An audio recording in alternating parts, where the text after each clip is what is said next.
All right, welcome back, guys.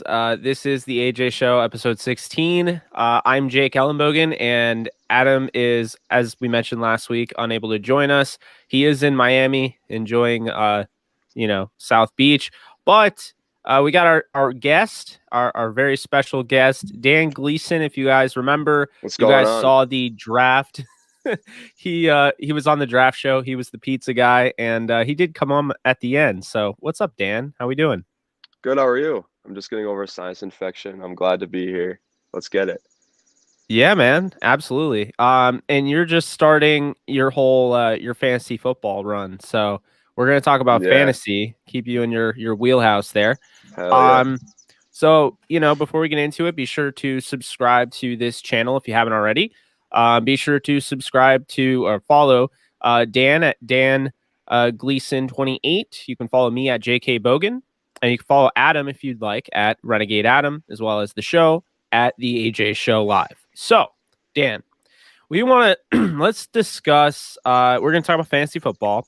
We Okay. could do IDP or what have you, but let's just talk about some sleepers that maybe on your mind this year. Don't spoil too much, I guess, because like we are in the same Yeah. league and with everybody. But like guys that you're looking at, guys that maybe you feel aren't being talked about enough. Who are some that come to your mind? First one that jumps to mind is Chase Edmonds, Arizona Cardinals. I truly believe that he's going to be more of a PPR running back than standard. I think he's going to catch a lot of passes out of the backfield. I do think he's going to outtouch Connor by a lot. And he's roughly going about like the fourth or fifth round. I think he's a good flex guy. I was looking into him and everything. I definitely think he's a early to mid round value. I definitely believe if you draft wide receivers early, I would definitely go Edmonds at one point.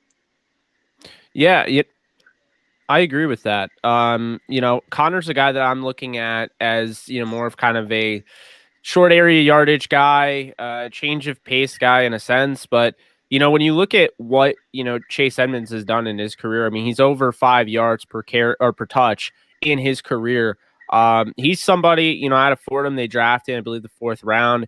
He's been kind of like grooming. I know they brought in Kenyon Drake, and that kind of steered everyone away from thinking maybe this guy makes sense in dynasty leagues. But Yeah. I know Tyler hung on to him in our league. But Chase is somebody that can obviously make out of the backfield, but you got to like the fact that he's got good pad level when he runs. He's got great contact balance. This is somebody that I think can go over 1,000 yards this year in rushing yards, but total yards. I mean, if he has a David Johnson type of year with Kyler Murray and all the pieces that they have, I wouldn't be surprised. I honestly think he has boom potential. I don't really see bust potential because as long as he stays healthy. But I mean, if we're gonna do that, we could do that with anybody. So as long as he stays healthy, I mean, I think he's gonna be like really good. But another guy I'd like to mention, you mentioned a running back. I'll mention a wide receiver, Russell Gage for the Atlanta Oh yeah, Falcons. for You know, sure. I look at what he did last year with Julio Jones, with Calvin Ridley. Calvin Ridley is still going to get his touches. Obviously, the dude is the number one receiver there. But now there's a clear, obvious number two, and that is Russell Gage. Gage had nearly 800 receiving yards last season, and to me, like this upcoming season, being the number two guy, not sure who's going to be number three. I mean, it could be Christian Blake. It could be they brought in Cordell Patterson, but likely he'll be a running back. It could be a sixth-round pick out of Arizona State in Frank Darby. But in my opinion, I think Russell Gage is somebody that has already shown he can go nearly 800 yards, being the third option for the majority of the season. So to me, I think he hits 1,100, maybe even 1,200 receiving yards with Matt Ryan, who, by the way, may have fallen off a little bit in some people's eyes, but I still think he has an opportunity to do some things in this offense, especially adding Mike Davis, a guy that can help you in both areas of the passing game and obviously running the football. I think he's going to be a help for Matt Ryan. But more importantly, when you look at this offensive line, it was relatively young. So when he was getting hit consistently in the backfield, he was getting hit consistently when he was throwing, and the injuries, he was obviously suffering because of it. I don't really look at that in terms of like me being worried because to me, I feel like they were a younger group. And now, You have Chris Lindstrom going into another year. You have Matt Hennessy potentially being the backup, because they drafted Drew Dahlman, the 4th-round pick out of Stanford. And then, of course, you have guys like Caleb McGarry, who they drafted, and, you still have Jake Matthews. So I think that offensive line is going to shore up a little bit. And I think Matt Ryan's going to have a good year, but that's why I really think Russell Gage is going to be in for maybe like 100-catch season, though. You mentioned another guy that I'm really, really, really high on is Mike Davis. Filling in for McCaffrey last year. I'm pretty sure he was a top 10 back for, I think it was, or top 10 scoring back at least for like 3 of the 4 weeks he filled in at one point. He's going in like the 5th or 6th, which is about where Edmonds is going, depending on people's views on him. I think he's a really good pickup if you go wide receiver early still. Another guy that I like, who I think has like kind of like a James Robinson type potential, where like, I mean, Myles Gaskin, that's who I was going to say. But he proved himself last year, but I'm thinking that he proves himself even more and then gets into like the top 8 conversation of fantasy running backs. That's my hot take of the year, as I think Myles Gaskin will finish top 8. So you're really high on Myles Gaskin? Yes. Okay. He's going in like right. He's going 4th or 5th round, exactly where like all these mid-round running backs are going. I definitely like him a lot. I like him a lot better than Salvin Ahmed, and I mean Malcolm Brown's my dude, but yeah, you got a I Malcolm don't. Brown Rams Yeah, jersey, my guy. yeah. I don't think he's doing anything behind those two. I don't know. I think they didn't draft anybody. I know they drafted. They have Dokes, I think. Yeah. But aside from that, I mean, I think Jared Dokes is solid. I don't think he's somebody that's going to come in and break out. So, I definitely like Gaskins. But the thing is, I also think, Malcolm Brown is going to be a touchdown vulture. So you might want to have both of them on your team, because I think this is somebody that's going to be used in, short yardage opportunities. But he's somebody that's going to stick on the field because he can pass protect. And I think that's a really important aspect and why they brought him in. Tua's going to need help. And, this is, again, a younger offensive line. You have shuffling. Obviously, you had Robert Hunt moving from right tackle to guard. There's a lot of shuffling going on in this offensive line. So I'd imagine pass pro is going to be really important. That's why I think guys that can pass protect, they'll stay on the field. And so I think Malcolm Brown might have a 50-50 split with Gaskin and may even lead the team in touches because he's going to be on the field so much. I just think, I don't know, there's something special about Gaskin that, like, I just feel like he can outtouch Malcolm Brown. I think he's faster. I think he's better. But I understand, Malcolm Brown definitely is a lot better in the red zone, end zone. He's going to be a touchdown vulture, but I think Myles Gaskin could overcome that and still finish top 10 at least. Yeah, that's definitely a hot take. Now, talk about the running backs, of course. Let's look at the Niners backfield because they have a little bit of a weird thing going on here. They added Trey Sermon, my guy, in the 3rd round. But when you look, they had guys like Raheem Mostert, who I don't know what's going on with him. It seems like, he's hurt or something. Like I don't really know what's going on there.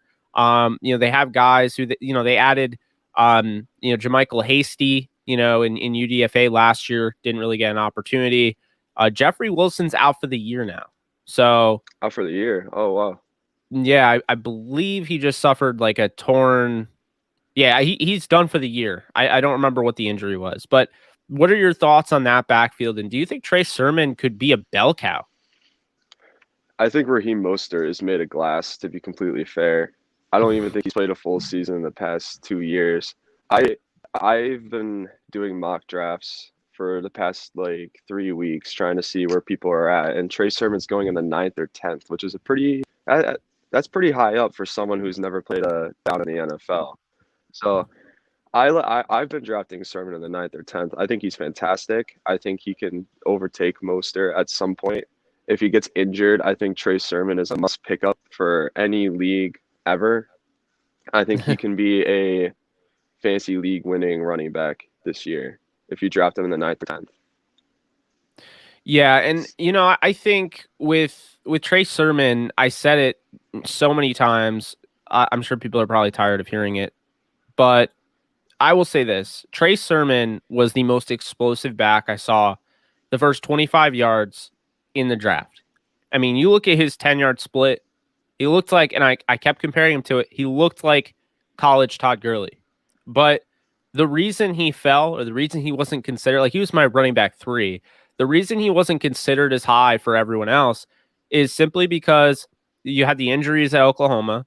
And on top of that, you had the long speed. I don't care if a guy, obviously I'd like him to be able to house an 80-yard touchdown. Like I'm not going to be like against that, but that's not an everything for me. That's not an end all be all. And so for me to penalize him because he doesn't have the long speed. I mean, he has that explosiveness. He can get to the second level, and then think about who's tackling him. He's a big dude. Like whoever's tackling him is not going to be as big as him. So you get to that second level, you can make opportunities just out of that. You can run people over. He's agile, he just doesn't have that long speed. So, I mean, I think Trey Sermon, especially, if they start Trey Lance, like I think they should, they could do some wacky stuff with those two. And then, I think with, like you said, Mostert, the best ability is availability, and he just isn't available. Yeah. Even when Mostert and Coleman, they split 50-50, they still were getting above 10 touches a game, which I think is more than worthy of a 9th or 10th round pick in a redraft league. I definitely think that is, because Mostert availability, you said, I like him a lot, just to stash on the bench for the first couple weeks and see what happens. No, I agree with that. Now, sticking with the NFC West and looking at the backfield that I know there's probably a few people in here that are watching love. That is the Rams backfield. When you look, obviously they have Cam Akers, who really, broke onto the scene at the end of the season, was given an opportunity early on, and just I didn't really see that burst. I didn't see the explosiveness. I didn't really see the confidence in him. But as the season went on and he got over that injury, he looked really good. But you still have not Malcolm Brown. You still have Darrell Henderson, who arguably was the best running back for the Rams last year. And it seems like, people are so convinced that this is going to be a Cam Akers backfield, and, Henderson's going to be just a typical backup. Where is Henderson for you? Because to me, I kind of see this not a 50-50 split, but I see Henderson being used as like a James White. Henderson has been going in the 12th, 13th, which I think is a pretty good spot for him, honestly, because he's still got the upside there. Again, he's definitely could catch passes out of the backfield, PPR. Everyone eats that up. Everyone loves a pass-catching running back in PPR. I mean, who doesn't? So Yeah. I do think the Cam Akers show is going to happen this year, though. But I truly believe that Darrell Henderson in the 12th/13th is definitely a value there. Yeah, no, I agree. And then Cam Akers, I've been seeing him go in the first. I've gotten him in the second, the earliest I'll draft him. Where do you have Cam Akers going? I have Cam Akers as a top 20 pick, but no earlier than about probably 13th or 14th overall. Okay. Yeah. I mean, and I guess kind of to follow up with that, I think the number one overall pick for me is Saquon Barkley. When you look at what he's going to, the Giants offense is, completely revitalized. I think Daniel Jones is in for a solid year. I could even add him, to that list of dark horse players. But I just think Saquon's honestly being slept on a little bit. I got him in the second round in a few leagues, which is crazy.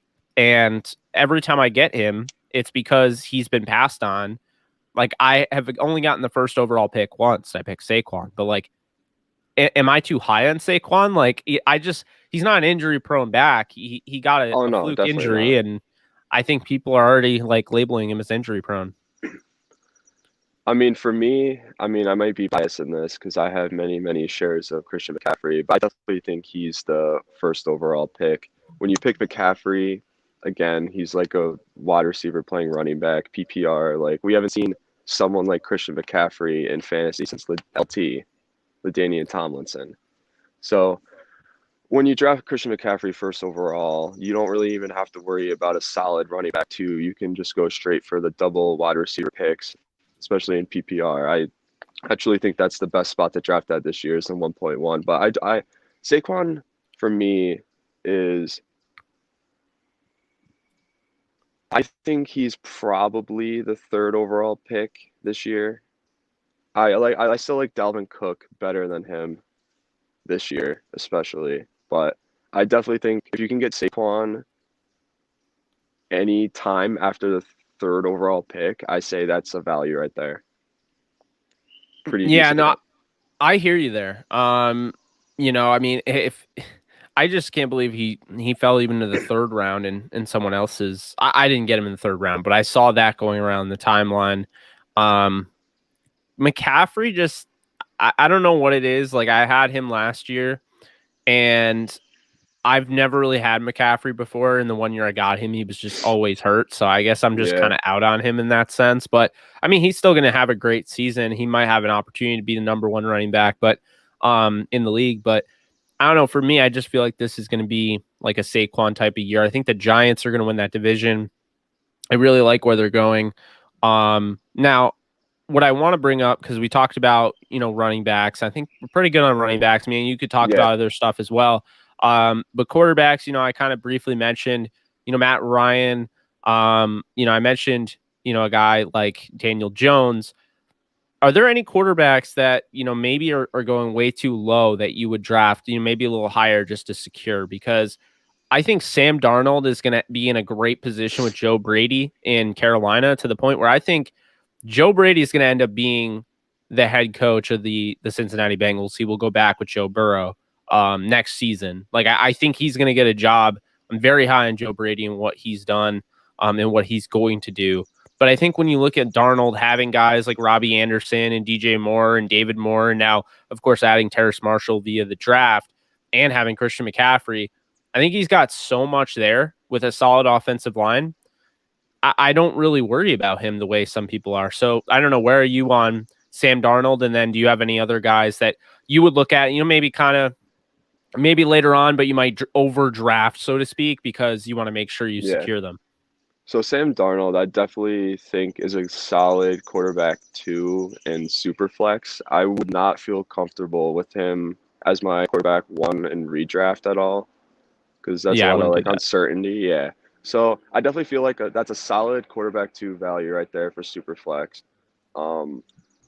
My personal quarterback that I view is going way too low is Stafford. I think he can Agree. outperform anyone that like I think he can outperform Rodgers. I think he can outperform Hurts. Hurts is above Stafford, by the way, in many, many draft rankings. That's because of his mobility, because Yeah, he's but going to scramble a lot. But I agree with you, though, yeah, because I don't I know. think Stafford has the best weapons in the league right now, like the way it Exactly, yeah. looks. And I mean, he's going to be throwing a ton. And for people that don't think he's going to be throwing a lot and they're going to run the ball more, Jared Goff threw a ton. Like Yeah. Sean McVay likes to throw the football. And I think Sean McVay is going to get over the moon when he, that first series, when he sees what Stafford can do. It's going to click to him and he's going to be like, all right, we're just going to throw the football. Like they're not going to stop running it completely, but they're going to be a pass first team. I'm just Oh saying. yeah. Rams are going to be a touchdown team. I'm telling you, they're going to score whenever they want to. I'd I pick think I have Stafford. Stafford at 51 touchdowns. So Yeah, I'd pick Stafford over Burrow. I know Burrow is ranked ahead of him and at least sleeper. I would pick Stafford over Burrow. And I honestly think Tom Brady is like, people view his age like he's going in the 9th round, and he was like top 3 quarterback for many, many of those weeks last season. I definitely feel like you can get Tom Brady in the 8th or 9th. That's crazy. Tom Brady, yeah, that's one. What about Dak Prescott? Where are you on him coming back from that ankle? So he's being drafted about 60th overall in many, many leagues. I like him a lot this year, and I especially like Blake Jarwin coming back. I like him too. I think CD Lamb, Amari Cooper, Michael Gallup, healthy Zeke. I I, I truly believe Dak Prescott is in for a top 3 year. So you said healthy Zeke. I have to ask, where are you on Zeke Elliott? To me, I think he's somewhat fallen off, and I wouldn't consider him an elite back or close to an elite back anymore. But where are you on him? Yeah, he's kind of fallen off. In many mocks that I've done, I've seen him as late as the 10th overall pick. I just feel like Tony Pollard, for what the Dallas Cowboys offense is the better back. But since they're tied to Zeke and they're giving him so much money, they just have to feed him touches because they're paying him, you know? Yeah, I'm not like I wouldn't draft. Zeke is on Plus, my like blacklist. Cowboys O-line is not as good as it once was. So I personally would probably stay away from Zeke, but I also like Pollard in about like 105-ish. I like him a lot too.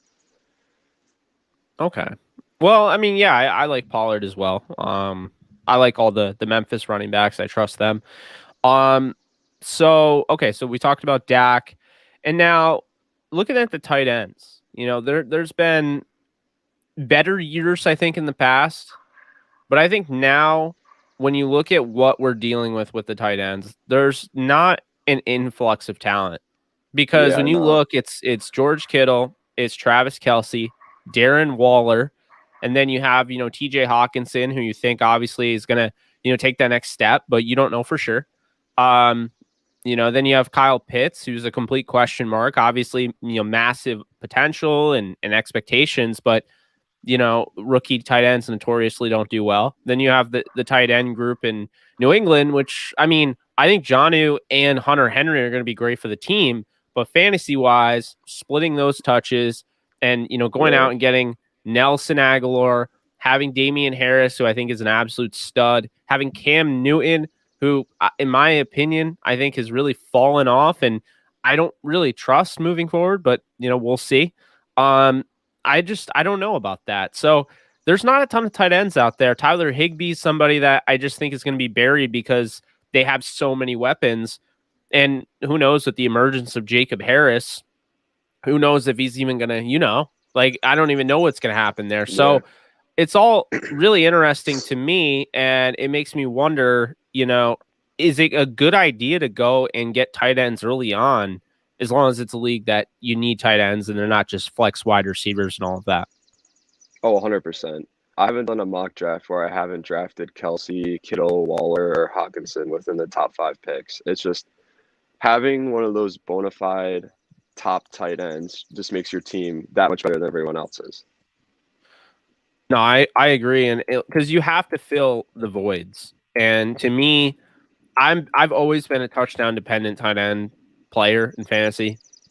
I've never gone crazy with tight ends. I know you're probably looking at me like, no, you're not. In Dynasty, you have George Kittle, Hayden Hurst, and Tyler Higbee. But no, in all reality, though, in my redraft leagues, I really would just look at like an Eric Ebron, a guy that may have some serious upside, his first year with the Steelers, of course, but ultimately would be like high upside, but likely touchdown dependent.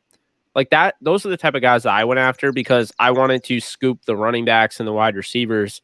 And lately, I feel like the NFL just isn't as depth filled at that position, where now you're kind of forced to take a tight end or two in the top 6 rounds.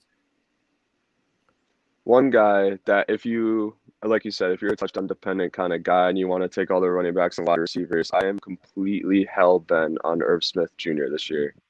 Oh yeah, I think he's going to have a great year. Wonderful in Minnesota. Kyle Rudolph's on the Giants now. Saw him at the Knicks game.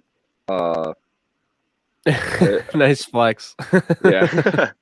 I don't know. I just think Thielen, Jefferson, Irv Smith Jr., Dalvin Cook, I think that's an elite offense. I think they can get the wheels rolling. I think they can do a lot of special things on offense this year. So where are you on Irv Smith? Is he a top 10 tight end this year? I think he could finish, yeah. Especially, I think so as well. I think the top 5, you got Kittle, or Kelce, Kittle, Waller, Hawk, and Andrews. I think are just like the universal top Andrews 5. Is the other one I forgot. Yeah, Andrews universal top 5. Yeah. Yeah. So anyone after that, you're kind of taking a shot in the dark, and you're like, okay, well, who's going to be the next Kittle of fantasy? And I think that's Irv Smith Jr. at least this year. Now, with the Eagles, I know they went out and they added, Devontae Smith, but their group still doesn't look that great. And somebody in Jalen Hurts is going to be able to, make plays with his legs, extending plays. but he is going to want to take that check down. And likely that check down is going to be a Dallas Goedert or Zach Ertz, depending on what the hell goes on with Zach Ertz. Could I make the argument that Dallas Goedert's going to be a top 10, maybe even like top 6, top 7 tight end because of all the target shares that he will be receiving from Jalen Hurts? That's a fair argument, 100%. I mean, I don't think Zach Ertz is going to be an Eagle this season at all. I think he's going to get traded fairly soon or released at worst case scenario. Devontae Smith and Dallas Goedert are honestly probably going to be the target hogs of that offense. I mean, you could argue Miles Sanders too, but Yeah. I definitely think that's a fair statement saying that Dallas Goedert could finish top 7. Yeah, I think, well, it's interesting with the tight ends because, like, I don't know, like the way I feel like with Kyle Pitts is that he's being overdrafted, overvalued. I Oh mean, yeah, he hasn't done anything yet, and I'm a big fan of his game, but he hasn't done anything yet. And I know he's going to assume the role of like the superstar in that offensive, front, like, with Julio Jones being gone. But I think people are forgetting, like Calvin Ridley nearly had 1,400 receiving yards last year, yeah, and that was 9 games of Julio playing. So, I mean, Calvin Ridley could just explode and go up to maybe 1,600 or 1,700 in 17 games. I don't think that's yeah, crazy. So I think, some of the problem there is that it's just assumed, like Pitts, I've seen drafted as high as the 4th tight end. yeah. Me too. And I wouldn't take him there. I think like he'll be a top 10 tight end, I think. But he's gonna be a late top 10, I think, because here's the thing. Tight ends always there's very rarely do tight ends in their first year blow up. And you look at TJ Hawkinson, maybe Pitts is better than he was coming out, but not by much. And Hawkinson didn't have a great rookie year, Yep. so I think that's something to keep in mind. And then now with Johnny Smith and Hunter Henry, we mentioned them briefly. Who do you have between those two being the better tight end in fantasy? Neither. I would just avoid them at all costs, honestly. Because I think Johnny will be a top 12 tight end, but I like his current ADP. He's around like the top 18 to 22. But what I'll say is keep an eye on Gerald Everett in Seattle because Oh yeah, Gerald Everett just basically he left the Rams, but he just went with Shane Waldron. And Shane Waldron, for those of you who don't know, was originally the tight ends coach for the Rams and was promoted to passing game coordinator. Now he is the official offensive coordinator for the Seattle Seahawks. They have DK Metcalf, they have Tyler Lockett. They went out and they got the guy that's name totally escaped me. Eskridge. Eskridge, Dwayne Eskridge. And they got those guys, but also they signed Gerald Everett. And I know they have, other guys there. Will Disley, somebody there, and I believe Hollister's still there. But Gerald Everett, to me, with that connection, he has a chance to be featured in this offense. He is a more athletic tight end than people give him credit for. And I wouldn't be surprised if he ends up having a really good season and ends up being a top 10 tight end. But where are you on Gerald Everett? Because he's somebody I've been able to get at like the end of drafts. I personally would let him go undrafted and let him sit on that waiver wire and then pick him up during the season if like an injury happens or he starts breaking out, having good games. We're definitely worthy of a free agency pickup. But I don't think, since he is like kind of unproven in that Seattle offense, I don't think he is worthy of a draft selection right now. That's interesting. Yeah, I definitely think he is, but I would get him late. And which, I mean, if you're getting him late, then it's, there's a chance he'll go undrafted.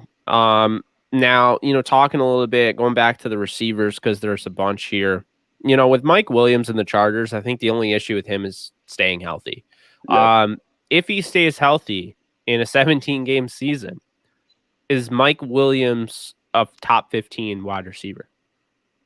Top 15, I don't think so. But top 20/top 25, I would probably say he definitely could if he stays completely healthy, especially with Herbert at quarterback. I think he could definitely finish top 25, 100%. Yeah, and then now another guy that's really interesting because of all the weapons that this team has. Antonio Brown, he signs late.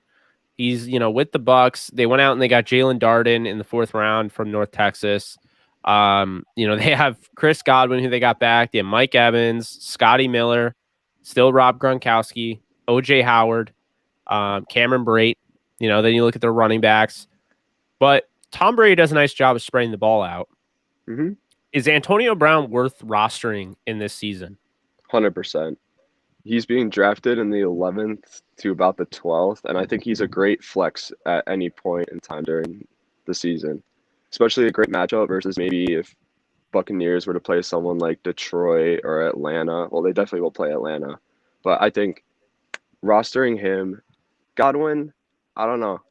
Last season, he had a lot of injuries. Season before, I think he missed a game or two. I definitely feel like Antonio Brown is worth rostering. Yeah. And where are you on Jalen Darden? Do you think he's going to get an opportunity this year? Probably not. I feel like Scotty Miller would probably step into that point if any of those receivers were to get injured. Okay.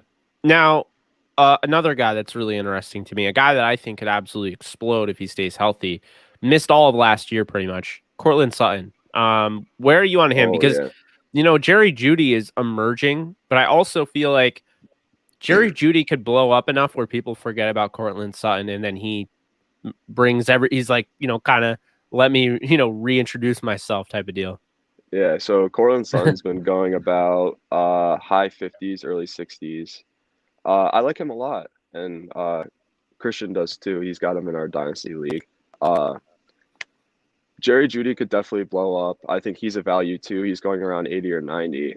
But Courtland Sutton coming back, I think he'll be more successful with Locke than Bridgewater. That's just my personal opinion. But I definitely feel like he could come right back from an ACL injury, have a top 20 season, and then still be underlooked by Jeudy, which I think is just unfortunate. I could definitely see that. Yeah. Now, who do you think is going to start? Is it going to be Locke or is it going to be Teddy Bridgewater? I feel like Teddy Bridgewater is going to start, but I definitely feel like Drew Lock has had that team for the past 2 years. I think that's his, honestly. Give him one more year. If he doesn't perform well, you look in the draft or free agency, whoever's contract expires at that point. You got a good thing going with the defense. You're building a team. I just don't see the point in bringing in Bridgewater, who completely flopped his contract in Carolina. I didn't see that making sense to me at all. Yeah, I think people are just they're really done with Drew Lock, but I also feel like, we got to give him some time. I'm with you on that, and I've been a supporter of Drew Lock for a minute now, so I'm not backing down on that. I think with all those weapons, give him this team, and if he can do it, he can do it. Unless you get Aaron Rodgers, because there's a chance you can get Aaron Rodgers, and then you kind of, and here's why, because it's not just getting Aaron Rodgers. When you look at the Packers, they're not going to need anybody in return. They might have to take Bridgewater's contract, but you'd be able to keep Drew Lock. So, theoretically, that would be the best. I think that'd be the best scenario. You get Rodgers, and then you can keep Drew Lock potentially to take over when Rodgers leaves. But of course, we don't know if that's going to happen or not. It's kind of up in the air. Really hard to tell if that's what's going to happen. But let's move on to the Jets here. Elijah Moore, Denzel Mims.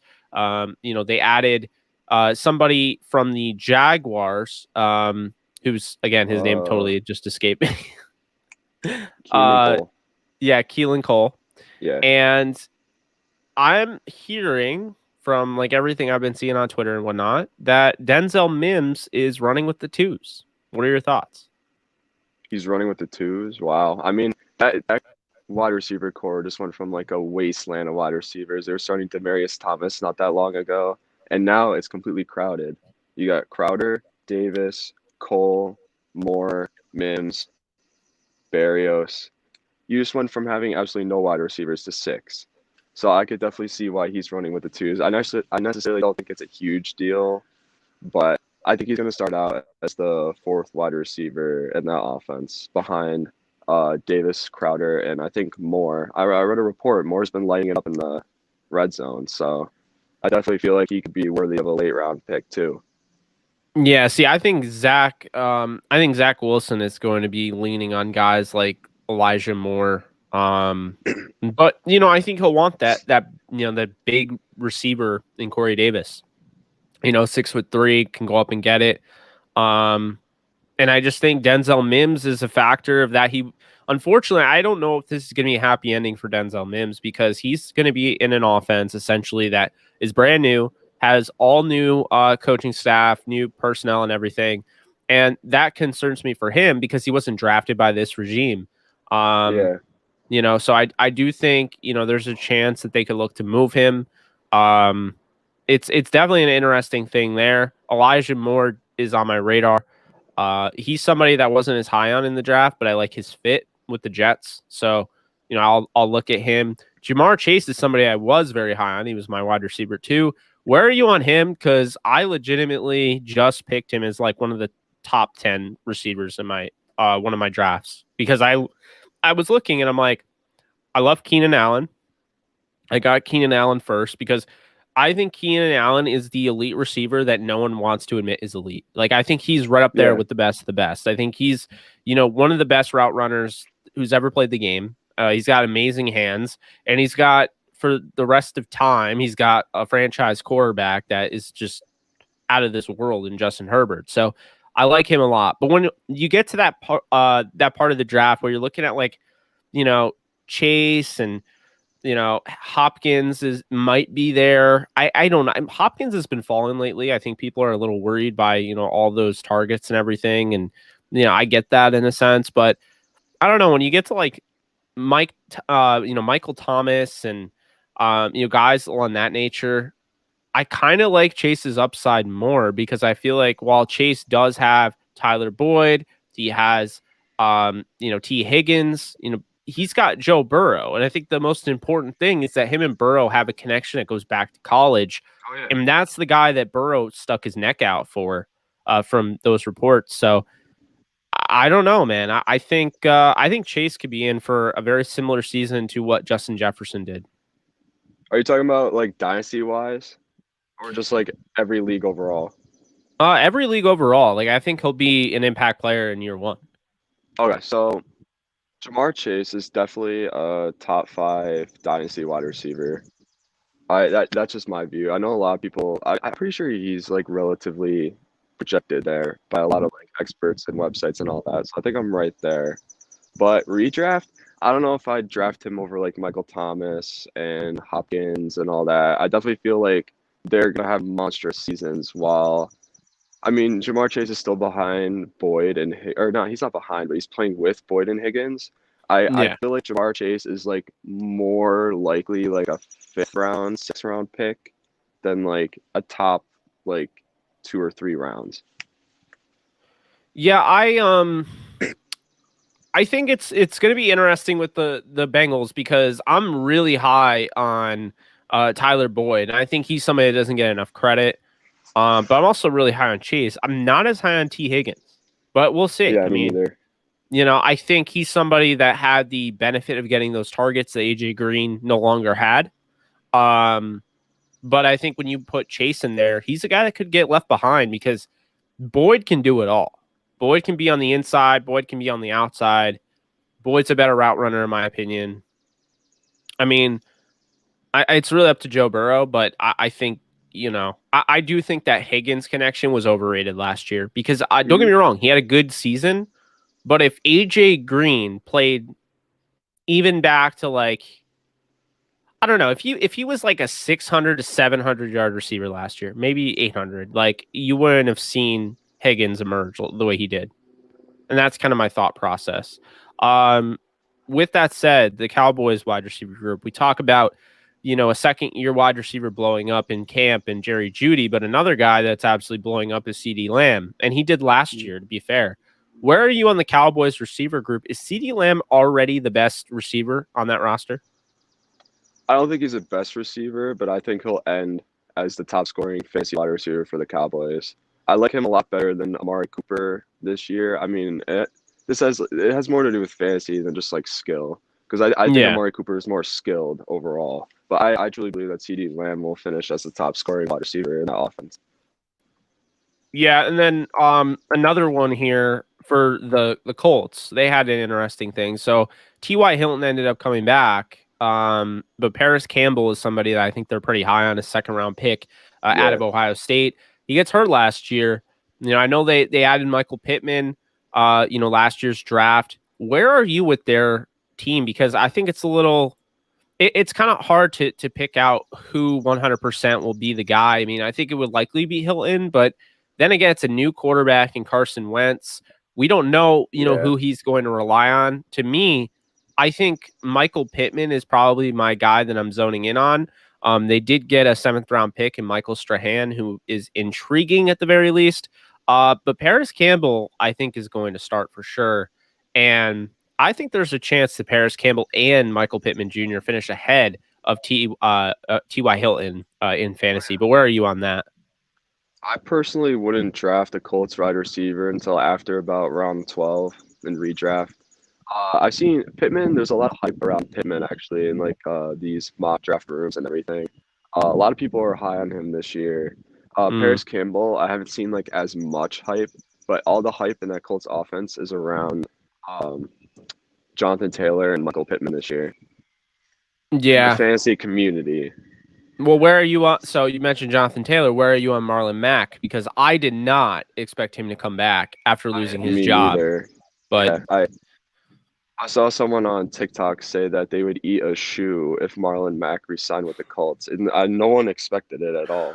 I personally didn't. I feel like Jonathan Taylor and Hines would have been one of the best like 1-2 combos in fantasy. So when Marlon Mack comes back, that knocks down Hines. I I'm just not entirely high on the Colts offense outside of Jonathan Taylor as much, but I think Marlon Mack definitely puts a damper on the Colts backfield just a little bit. so it's funny because you mentioned, like a dual backfield. And I'm just now seeing all like these comments because I don't know why, but they weren't loading. What's up, Rams House? If you're still there, it's Aiden Too Cool. How we doing, man? Scott, how's it going? Aiden said, I think Kenyon Drake is a sleeper IMO. And I think that's interesting because out of Josh Jacobs and Kenyon Drake, part of me kind of feels like I like Kenyon Drake a little bit more. And I don't really know why, because I thought Jacobs was on the cusp of being that elite running back. And I don't know, like the fact they went out and got Kenyon Drake, the fact they went out and they felt the need to do that, I don't know if they even think he's going to be like that level. I feel like the best way to put it is that when I look at Josh Jacobs now, I kind of think of like Joe Mixon. It's all talk, Yeah, and we haven't seen him take that next step. And I don't feel like he's going to, because we're always talking about there's injury risks. I mean, think about it. Josh Jacobs would go on like Twitter and be like, I don't even want, like, what was the thing he said? I don't even want to play he because said. I don't want, like, it was for I like think the he. fantasy fans or whatever. Oh, it was before the season started. I forget what happened. He said, "Then don't draft me then," or something like that. I feel like I have no Yeah. idea. Or I think he What's was up, like Ben? sitting out or something. I don't remember entirely, but Yeah. Kenyon Drake has like actually been running wide receiver drills in practice, which I think is kind of weird. I saw a report about that because it was like Josh That Jacobs is is a weird. running back one and Kenyon Drake is out in the slot. I was like, that is weird. I have no idea about that. That sounds He's like running Travis Jacksonville. Etienne drills. Yeah, yeah, Yeah. exactly. Yeah, I I was don't about to like say that that. at Yeah, all. yeah, that's what the report said. I was like, that's weird. So I guess if that's the case, then Hunter Renfro might be losing his job. And so then it would probably be Henry Ruggs and Brian Edwards on the outside. I think people are sleeping on John Brown too. Yeah, they added John Brown, they added Willie Snead, Yeah. another guy. But Willie Snead is more of like a reliable, like third down guy. He's got great Oh yeah. hands, can get open. He's not somebody that's going to be consistently like, playing on the outside or anything like that. But Brian Edwards is a third round pick. I think people, it first off, it started, I thought people were sleeping on him, and then he got overrated. And now I feel like people are absolutely sleeping on him, and he's not overrated. But the guy that I want to talk about is the first round pick from 2020 in Henry Ruggs, who, in my opinion, was the best route runner in that draft. He was the best receiver in that draft. And I don't think that you can look at his 2020 season and say that's who he is. I think he No. was used incorrectly. He's not just a deep threat. And I think to relegate him to that position where he's just stretching the field like a Deshaun Jackson was just an irresponsible use of him. So to me, that's kind of how I feel, is that I felt like Henry Ruggs could have been a way better, it could have had a way better rookie season if used properly. Now, the biggest issue with the Raiders, it's very simple. Derek Carr does not have the deep ball other quarterbacks have. So because he doesn't have that rocket arm, it limits what they can do within structure. And I think, unfortunately, if Henry Ruggs doesn't get used in that way that I'm talking about, like right now as an all-purpose wide receiver, I'm terrified for him because he might be in just a really bad situation where they just view him as a guy that can stretch the field. It's like Al Davis, rest in peace to him. It's like Al Davis being the head coach and be like, just wants speed, just wanting to run straight down the field because he loves speed, as you know. Darius Hayward-Bay, I don't have to say much after that, but he's not that guy. And so I don't know where you are on Henry Ruggs the third, but I mean, I think it's criminal the way they used him last year. Yeah, I like him in the after the 100th pick a lot. I think one game that gets underlooked a lot was the Raiders at the Chiefs. Henry Ruggs torched that secondary that day, and I think he had 2 scores actually. Don't count me on it because I didn't watch that game, but I remember seeing highlights of him catching I think it was a 75-yard deep ball. But he's to me, he's the best wide receiver on that team, wide receiver 1. He's definitely worthy of a pick after pick 100 for sure. I think he's one of those breakout potentials this year because he was used incorrectly last year and underperformed. So you're in my camp then. You would agree that Henry Ruggs was okay.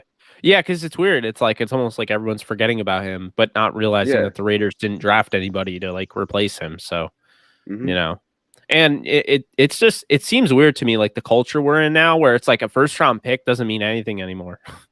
I mean, have you noticed that? It's like people are just like, oh yeah, he didn't work out, we're done with him. Jalen Hurts, he wasn't a first rounder, but they were like, oh yeah, you got to pick a quarterback. It's like, are we gonna develop anybody or just gonna they didn't turn into Justin Jefferson year 1, get rid of him? It's pretty crazy. Now, not really a fantasy question, but you're wearing my guy Gardner Minshew's jersey. I love Minshew. I made a video on my YouTube about Minshew being, I think, the most underrated quarterback in the NFL, or one of the most underrated quarterbacks in the NFL. Either way, he's on a ridiculous pace for his career, or was. There are only 2 other quarterbacks that have succeeded to that level of Minshew and obviously have gone past him. Tom Brady of the New England Patriots, 6th round pick, we know that, and then Mark Bulger for the Rams. Now, the 2 6th round picks, Bulger was more of a gunner, a guy that was throwing in the greatest show on turf offense. Tom Brady was more of a dink and dunk type of guy early on in his career. But the early on, I think it's the first 35 games or whatever, Gardner Minshew is outplaying both of them. And then last year, they got mad at him because he was hiding an injury or something, and he got benched. I'm just convinced, man, that they tanked, and he unfortunately fell victim to that. Where are you at with Gardner Minshew? Where can he go to succeed? And we've already heard that he wants to get traded. Where do you think he gets traded to? I definitely feel like the first spot that came to mind was Detroit.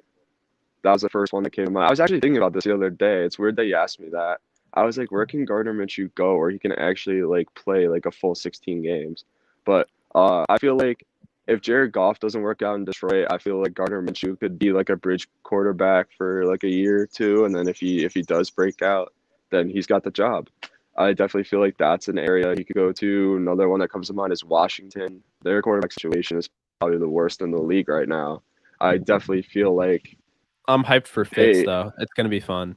oh yeah, the Washington football team is going to be a lot of fun this season. But I feel like Fitzpatrick is just a 1 year, like, oh, we just need to sign somebody here. He played really well in Miami. Here's a contract. But for the future, I definitely feel like Minshew could be the quarterback for the football team. 100%. He's got the accuracy isn't there, the arm power isn't there, but as you said, he's outplaying both Bolger and Brady in their first 2 seasons. So Yeah. especially for later And on back, the quarterback. So exactly. I mean, it seems to me like the Jaguars, they know how to draft late in the draft, and they just aren't very fortunate with it. Like they're like, yeah, James Robinson. Oh, we found you at the end of the draft. Let's bring in Travis Etienne, and then apparently play him at wide receiver. I don't know what they're doing there. The Jaguars will be interesting. We're gonna get into because what's up, Nolan? Sebastian, how we doing? He asks, what about team defense for fantasy? So we'll get into that. Before we okay, do, yeah. let's hit on the Jaguars real quick. So where are you on them? Because to me, I look at this team, and I said this on the show last week with Adam. If the Colts Wentz project doesn't work out, I think it's absolutely going to. I have them winning the division, but let's say it doesn't, right? In this scenario, the Titans deal with injuries and their defense struggles, and then the Texans are just a total crap show. Yeah. The Jaguars can win this division because I look on paper and I'm like, this team is solid at the very least. Trevor Lawrence could end up being as good as everyone is saying he's going to be in year one. And if he is, then that's going to give him an opportunity. You have James Robinson, you have Travis Etienne, you have Carlos Hyde. So those are some really good running backs there. The wide receivers, you bring in Marvin Jones, who is going to be that guy that can make the 50-50 catch. But all I keep hearing is about Laviska Shenault blowing up in training camp or, OTAs, mini camp, whatever now is. And on top of that, they have DJ Chark, who I love. So, I mean, they're so. I mean, they're really depth filled. I think the only issue is tight end, to the point where I think they're so weak at tight end. Tim Tebow starting at tight end wouldn't shock me in the slightest. But where are you on the Jaguars? And do you think any of those guys, like, how many of those guys would you roster in fantasy?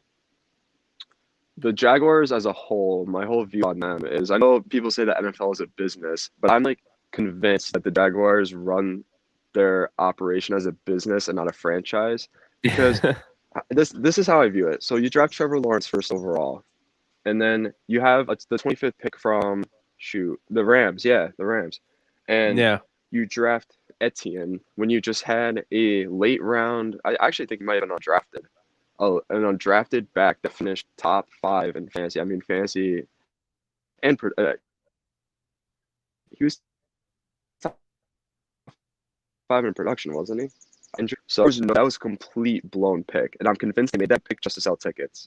There's no other reason for it. I can't think of another reason why Etienne was the ETN pick other than to pair Trevor Lawrence and Etienne for tickets. That's the only reason. Okay, that makes sense. Yeah. Yeah. I think they might have won Najee Harris, and maybe they panicked. I don't really know.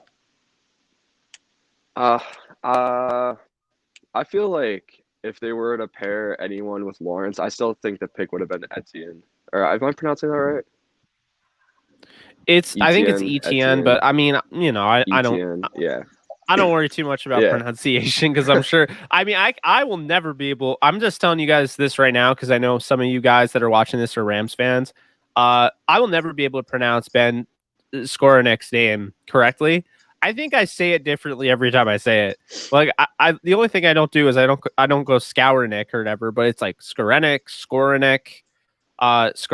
Like I don't know how to pronounce that dude's name, to be honest with you, and I'm not going to change. So just fair warning until I'm told exactly what it is. And even when I am told, my brain's just gonna be like, the hell, just doesn't compute with me. But yeah, so you think the Jaguars could do pretty well. You're just confused why they drafted Etienne. Yeah, exactly. And for fantasy wise, I like Shenault a lot this season. Like you said, the reports have been coming out that he's been blowing up in OTAs. Marvin Jones is a sleeper pick for me. Like you said, 50-50 ball, Trevor Lawrence at quarterback, stronger arm than Minshew. more accurate, I definitely feel like Marvin Jones is like he's going to go undrafted, but he's going to sit on the waiver wire. If one of your wide receivers get injured, I would definitely pick him up. DJ Chark, it's going to be I find it kind of weird how Urban Meyer made him gain 25 pounds of muscle. I just don't agree with that. I didn't know he did. Oh, you didn't know that? Yeah, No. he told Chark uh that he played too small for the wide receiver position and then made him gain 25 pounds of muscle. That's so weird. Yeah, I mean, he ran a 4.3, so as long as he can I still think that's run in the wrong. 4.4s He with absolutely that. balled out. Yeah. I mean, I like Chark a lot. I actually hung out with him after the Senior Bowl, so that's He my goes, you need to dude. be stronger. But yeah, that's weird. And now I don't think Tim Tebow's fantasy relevant, but Yeah, he's somebody to keep an eye on no.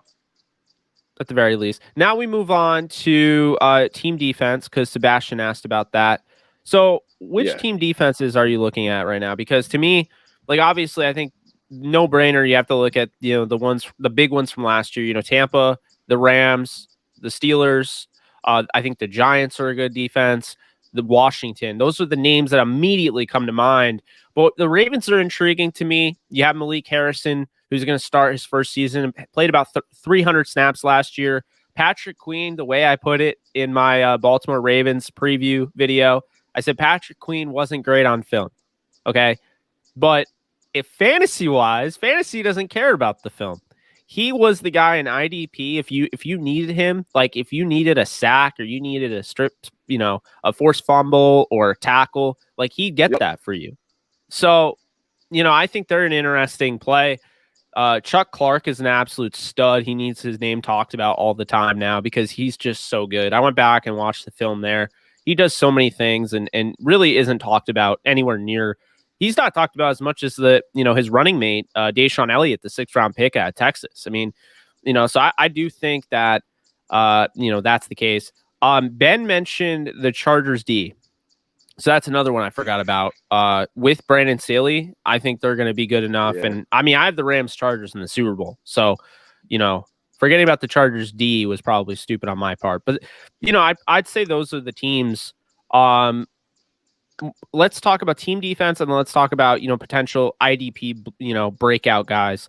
What are your thoughts on the team defense? Like who's going to be like, do you think I nailed the top 6, 7 or whatever? Like, are there any teams I didn't mention? I feel like you're missing a huge one. And I think they're going to finish as the number 1 fantasy defense, and that's the Patriots. I think the Patriots are definitely did miss free them. agency. They balled out on the defensive side. They got Judon now. I don't think a lot of guys left, to be completely fair, except for McCourty. Or Jason McCourty went to the Dolphins, but he wasn't really that much of a key piece of that defense last year. I definitely feel like the Patriots could end number 1, especially Bill Belichick, a head coach. Another one that I feel like is definitely underrated is Oakland. For some reason, like they're just jumping like out on paper for me with Ngakoue now. They just spent their 2nd round pick on Morrig. That's his name. I definitely feel like they're starting to add the pieces. I think Nick Kwiatkowski I really like too. I think he's definitely a very underrated linebacker in the NFL. I feel like the Raiders are starting to get their defense together. Littleton, yeah. I feel like their defense is starting to come together just a little bit.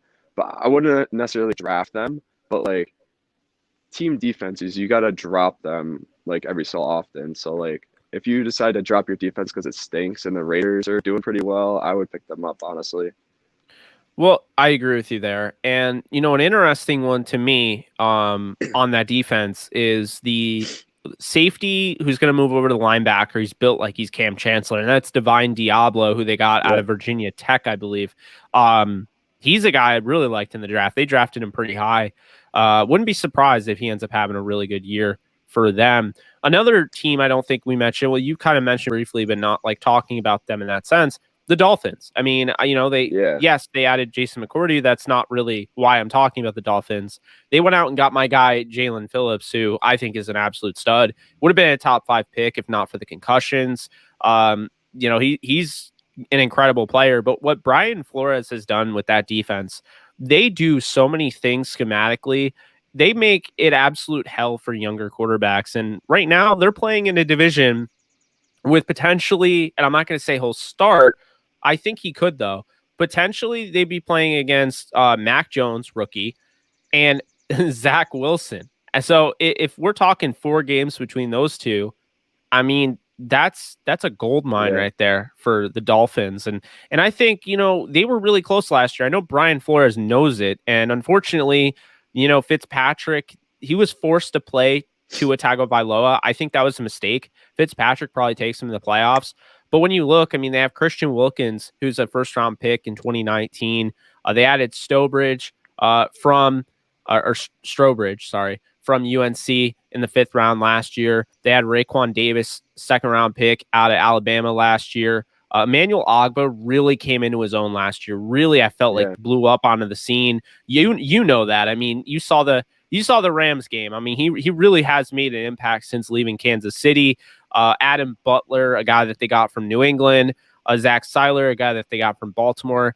That is just the trenches. Then you look, Andrew Van Ginkel, hilarious name, 5th-round pick from 2019, but the guy can play, man. Like, he is always around the football. Then you have Jerome Baker, a 3rd-round pick in 2018. You have Bernardrick McKinney. Let's not forget, that's a huge move. That's a guy that has been a leader for the Texans defense. Now he's coming over. I think he's going to add a lot of value there. They also have Jalen Phillips, like I mentioned, Byron Jones, who is just great. Then they have Xavier Howard, who is one of the best corners in football. They got Justin Coleman from Detroit. So he went back with, see, you notice this. This is a true sign. This tells you everything you need to know. When guys leave the Patriots or guys leave Detroit, where are they going? They're going to the Dolphins because that is the guy right there. Brian Flores is the best coach from the Bill Belichick coaching tree. It's not even a debate to me. And so I think this team, they get Javon Holland, a 2nd-round pick out of Oregon this year. Brandon Jones, a 3rd-round pick last year out of Texas. And then you have Eric Rowe, who, came from New England. I mean, this defense looks really good. And I think the Dolphins, I'm not going to say they'll be the number 1 defense, but they can make a run at it because I think the way they put guys in a position to succeed and just how well Brian Flores coaches his team, I wouldn't be surprised if the personnel, which is already solid, gets bumped up because of the way Brian Flores is going to implement this defense. Yeah, Miami Dolphins defense, I mean, when Brian Flores came in, I would argue they had absolutely no pieces on that defense whatsoever, and they balled out. Yeah. It was absolute show. I don't think any other coach besides Flores would have been able to do that. But on the other hand, I think there's another defense that we forgot to talk about, which now I realize is 10 million times better than the Raiders. My little pick, but the Browns. I was going to say, the Browns. Yeah, we missed them. Yeah, on paper, they're just ridiculous. Myles Garrett, Jordan Elliott, Andrew Billings, Jadeveon Clowney, Sion Taki, Anthony Walker, Jacob Phillips, Denzel Ward. They added John Johnson and Troy Hill in free agency. They added Greg Newsome via the draft, JOK via the draft, Rashard LeCount via the draft, and Tommy Togiai, as well as Malik Jackson. They're loaded. They are absolutely loaded. This Browns team, on paper, I've said this on the show before. The Browns are probably the best team in the NFL on paper. The only thing that's really holding them back, so to speak, to be honest with you, is the quarterback position. Because while Baker is a solid quarterback, it's not like they have a Patrick Mahomes. They don't have an Aaron Rodgers. They don't even have a Matthew Stafford. I think, Baker's 15 to 20 range, and I think he's somebody that his first year, we got our hopes way high for because he's a first overall pick and all of that. But I just, in my opinion, I don't look at Baker Mayfield and think, yeah, this guy 100% franchise quarterback. He's going to be a Hall of Famer. But when you watch Patrick Mahomes, you watch Aaron Rodgers, you watch even Lamar Jackson, you're like, okay, this guy's trending to be a Hall of Famer. And I think that's what the Browns are missing. And I don't think that's something they'll ever address unless they go through what the Rams went through. You got to, taste that taste the feel of victory and defeat. Getting the Super Bowl is a minor victory in a sense, but losing it's a defeat. And you're not going to make a personnel change. I mean, unless you're the Eagles, you win the Super Bowl and then you fire your coach not long Yeah. after. Like, you're not going to make a giant personnel change if you win. But if you lose that Super Bowl, the way the Super Bowl is built is to kill you. If you win, you win. You're etched in the history books. If you lose, it's built to literally kill your team. And we've seen that. We've seen it throughout history. The greatest show on turf died because of the Super Bowl loss to the Patriots. We saw that. Obviously, you could look at the Rams in 2018, lose, or 2019, losing to the Patriots. Again, you could look at the Falcons, how close they were to winning, the 28-3, and then the Patriots beat them.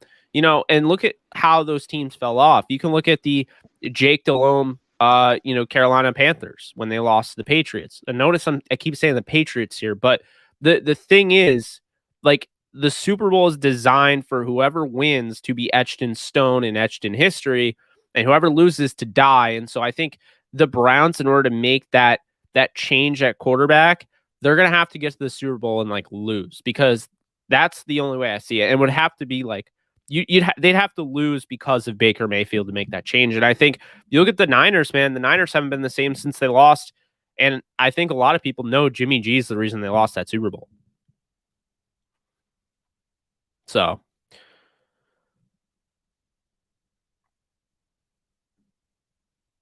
I think we lost Dan.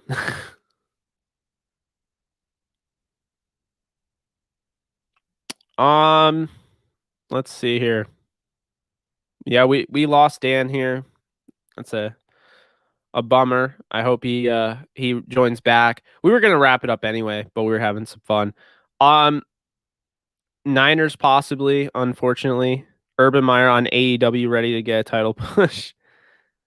How's everyone doing, by the way? Appreciate you guys tuning in. I know it's a Sunday. We got work tomorrow, school for some of you. I don't imagine a lot of you, but some of you.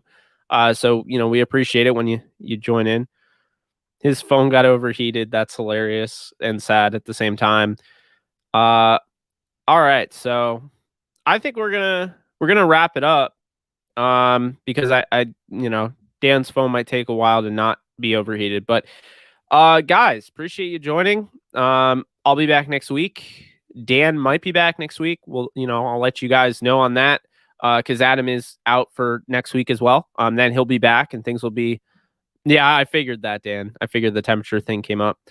But yeah, that's going to do it for us. Be sure to subscribe to Dan at Dan Gleason 28 on Twitter, or follow. I keep saying follow and subscribe. Be sure to subscribe to the AJ Show. We have 493 subscribers. We got to get to 1,000 guys. Really, really want to get to that number. Would really appreciate if you can help us out with that regard. But guys, thank you so much for tuning in. If you're watching this playback, enjoy, I guess. I hope you enjoyed. But that's going to do it for me. You can follow me at JK Bogan. I'll be streaming a little bit later, doing a playthrough. I think maybe Resident Evil 2. We'll see. So you can go over to Jake Ellenbogen YouTube, and I will be streaming later. But that's going to do it for us. Thank you guys so much for tuning in. You guys have a great Sunday if I don't see you, and we'll talk soon. Later, guys.